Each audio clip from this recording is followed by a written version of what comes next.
Hello, fellow classmates. My name is William Wilson. I am a second-year student at LCSC. I am currently studying secondary ed so that I can become a high school teacher. My favorite movie growing up was Star Wars: Return of the Jedi. The reason that I'm most excited about this class is that it directly correlates to my field. The better I can express an idea or get an audience excited about what I'm talking about, the better teacher I am going to be. Something else that you need to know about me is I work at Umpqua Bank here in Moscow, Idaho, and over the last year and a half, I've really learned about social media and the things that I can and cannot post on them based off banking policy. If I breach these contracts, if you will, my job will be terminated. We take it very, very seriously. So that got me thinking, well, what really can I post based off First Amendment rights, freedom of speech, and all that? And I'm not gonna. This speech isn't about boring you with First Amendment right details or anything like that. Instead, what I'm going to do is talk about an article written by Mark G. Morgan titled "Don't Post That: Social Media's Effect on the Workplace." It was published on January 24th, 2017. And a little bit about Mr. Morgan is he is an attorney in Flint, Michigan, for a nonprofit corporation, and he specializes in labor laws.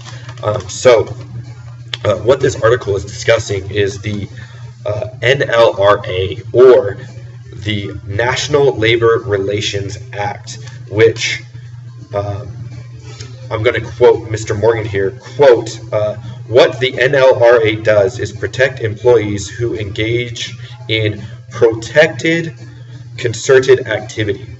Now, that is a very broad and vague term, but what we do know is that based off past court decisions or court precedents, if you will,